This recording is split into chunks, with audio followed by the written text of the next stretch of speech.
stores on Market Street had emptied, their occupants drawn to the spectacle we were now providing. Most of them watched from the sidewalk, but a sizable contingent surrounded the motor car, preventing its escape. The butcher and a couple of men from the print shop, their hands black with ink, helped us raise the wagon just enough to allow Fleurette to slide clear of the wheel. As we lifted the broken panels off her, Fleurette stared up at us with wild, dark eyes. She wore a dress sheathed in pink taffeta. Against the dusty road, she looked like a trampled bed of roses. "Don't move," I whispered, bending over her. But she got her arms underneath herself and sat up. No, said one of the printers. "We'll call for a doctor." I looked up at the men standing in a circle around us. "She'll be fine," I said, sliding a hand over her ankle. "Go on." Some of those men looked a little too eager to help with the examination of Fleurette's legs. They shuffled off to help two livery drivers who had disembarked from their own wagons to tend to our mare. They freed her from the harness, and she struggled to stand. The poor creature groaned and tossed her head and blew steam from her nostrils. The drivers fed her something from their pockets, and that seemed to settle her. I gave Fleurette's calf a squeeze. She howled and jerked away from me. "Is it broken?" she asked. I couldn't say. "Try to move it." She screwed her face into a knot, held her breath, and gingerly bent one leg and then the other. When she was finished, she let her breath go all at once and looked up at me, panting. "That's good," I said. "Now move your ankles and your toes."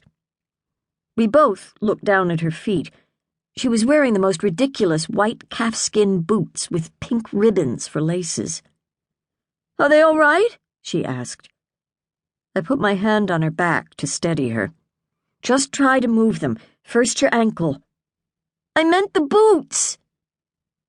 That's when I knew Fleurette would survive. I unlaced the boots and promised to look after them. A much larger crowd had gathered, and Fleurette wiggled her pale-stockinged toes for her new audience. "You'll have quite a bruise tomorrow, miss," said a lady behind us. The seat that had trapped me a few moments ago was resting on the ground. I helped Fleurette into it and took another look at her legs. Her stockings were torn, and she was scratched and bruised, but not broken to bits, as I'd feared. I offered my handkerchief to press against one long and shallow cut along her ankle, but she'd already lost interest in her own injuries. "Look at Norma," she whispered with a wicked little smile. My sister had planted herself directly in the path of the motor car to prevent the men from driving away. She did make a comical sight, a small but stocky figure in her split riding skirt of drab cotton. Norma had the broad Slavic face and thick nose of our father, and our mother's sour disposition. Her mouth was set in a permanent frown, and she looked on everyone with suspicion. She stared down the driver of the motor car with the kind of flat-footed resolve that came naturally to her in times of calamity. The automobilist was a short but solidly built young man who had an overfed look about him, hinting at a privileged life. He would have been handsome, if not for an indolent and spoiled aspect about his eyes and the tough set of his mouth, which suggested he was accustomed to getting his way. His face was puffy and red from the heat, but also, I suspected, from a habit of putting away a quart of beer at breakfast and a bottle of wine at night. He was dressed exceedingly well, in striped linen trousers, a silk waistcoat with polished brass buttons, and a tie as red as the blood seeping through Fleurette's stockings. His companions tumbled out of the car and gathered around him as if standing guard. They wore the plain broadcloth suits of working men and carried themselves like rats who weren't accustomed to being spotted in the daylight.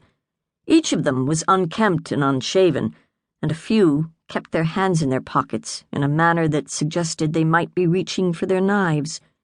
I couldn't imagine where this gang of ruffians had been off to in such a hurry, but I was already beginning to regret that we had been the ones to get in their way. The driver waved his arms and shouted for the crowd to clear the road. The other men took up his command and started yelling at the onlookers and pushing at them like drunks in a barroom brawl, all but one of them, who backed